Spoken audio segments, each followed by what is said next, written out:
I go to Gale Math Science Academy. My name is Christian Andres Garcia, and I actually learned about the Genesis Project cause I didn't even know they had a garden program. I only went to, when I was in second grade, I went to the greenhouse. That was my first time until they said they introduced it because it was getting fixed. They had nothing in there. Yeah. So when I was in fourth grade, I actually started the program because when Miss Tahania was there at the assembly, she said kids can join. So I'm from the sticks. I'm from rural Illinois. I grew up across the street from a state park and a big river. And so my whole perspective was kind of like nature is this amazing clear force, but I was surrounded by a lot of ignorance and also a lot of like monoculture. And I mean that in like a literal sense of corn and soybeans were the only plants planted, and also a metaphorical sense in that there was this very like uniform kind of like myopic perspective about people. It was kind of like racist. In like geography we call it hegemonic, like everything was the same, right? And it was just twisted, you know, and it really got me thinking about like some of these larger cultural practices. I saw like the one-on-one encounters between people where I'm from, and then I also saw like what those people were eating and how they were treating people, and I was like, I wonder if there's a connection there. I'm Marilyn Pagan Banks. I'm the executive director of A Just Harvest. A Just Harvest is an anti-hunger organization, and we address hunger and poverty in 3 different ways: with the direct service through the community kitchen, community and economic development through the Genesis Project, and through community organizing with Northside Power. This is our club, by our club, for our club. So before we get to our snacks, after our mission statement and all of our water and all that stuff, we're gonna actually just do our meditation really quickly. So at this point, I wanted to invite everybody to sit on top of your desk. Do we have to? Yeah, this is about participation. So in a worst case, you can just sit silently to yourself. What I really like about gardening is that all I have to do is really simple, but it's kind of hard because you have to do what you have to do. Like if you have soil blocks, you have to make them perfect size. You have to separate them. You have to like let what's the most hard part is killing those little like aphids that are on our plants, because those really kill our plants, and we try to like kill those, and which makes the plant die. But what's really hard is separating the seed, because if you have the seed right near it, it's not going to grow because it needs space. David Crawford is the director of the community kitchen, and we provide meals every single day of the year. 365 days, an average of 170 meals are served each night. We also partner with a congregation in the neighborhood just west of us to provide lunch once a week. We provide snacks to all the programs that Tanya works with and the other directors work with. Our children are getting that full cycle experience. Not only are they growing the plants, they're also selling the food, developing the marketing plan around it, having the conversation with the business owners, and the whole time they're learning how to be an entrepreneur without even having that label associated with it. Get your hole in the soil blocks with and your then finger, and then put the push seed the seed down, and then put a little bit of soil over and it, put and water. then pour water, and then it will grow. And then once it grow a little big, like remove it from the base and put it in a container. One of the reasons I'm here is I want to do my part to bring resources to the school to invest in these children and the lives of these children, because they need that equal opportunity to learn. We're investing in our future. My work as the agua coordinator is a very diverse set of work. I start my mornings off in the greenhouse, watering the plants, going to the gardens, watering everything as early in the morning as I can because the sun is coming up. I might break to answer some emails, to coordinate with some folks that want to come and volunteer and help out with the project, or reach out to get some supplies for the project.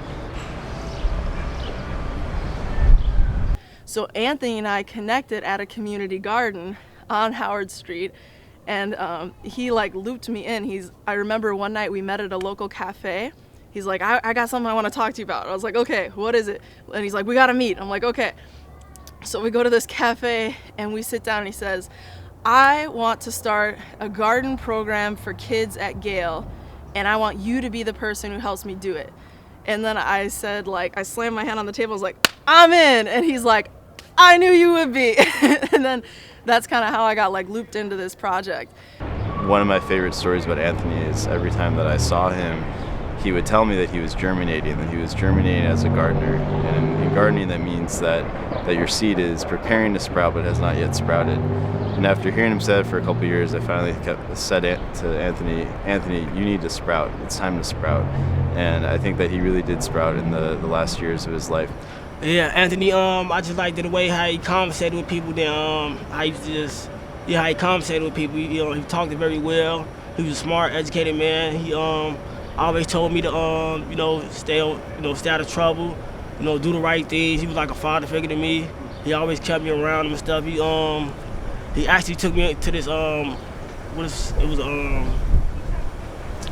protest out now. It's a gun protest, and he wanted me to speak there, and I actually spoke, and he liked it when I did that. So he was just like a good person to me, and I look up to him. I look up to Anthony. Real mentorship is a partnership, and it's a partnership and a learning process where you've got one person that may be a step ahead with a knowledge base that they know you should receive, but then there's application that happens together between two.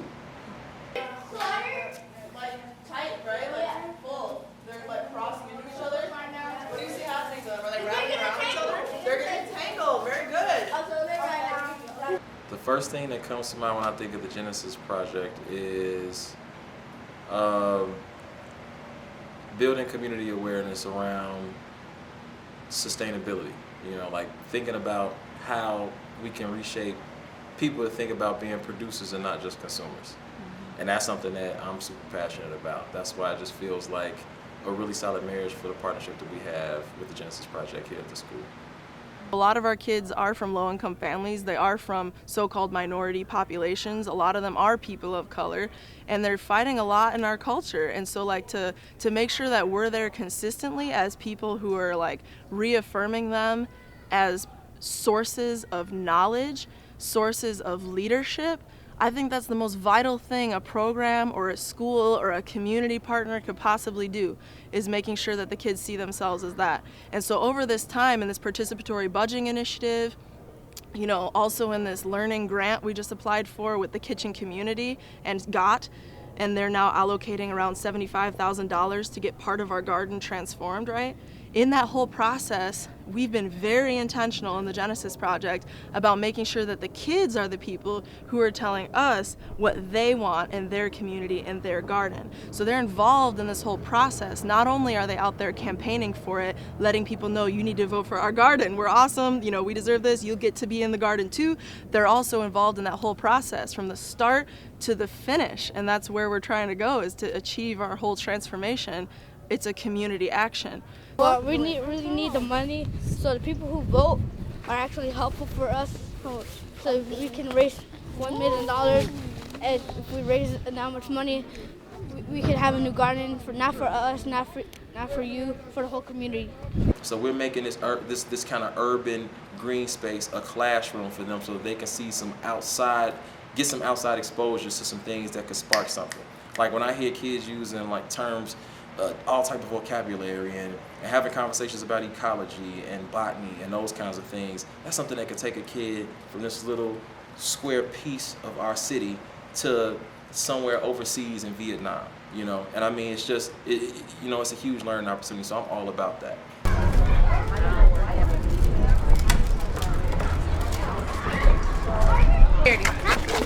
Charity. All right. What you doing? Teamwork too, but we are all from the kitchen community, and we help build the white beds in your garden to give you a little more garden space. Because I know you guys already have a garden here. How many of you guys have helped out in the garden this week? Some of you guys? And then I'll work with this baker, and then Miss Tanya's going to help you guys plant that. All right? So here, you guys have to go. You two come over here with me. So, come back. Miss Jones went to her meeting today. My eyes have been itching all day. No, my eyes out.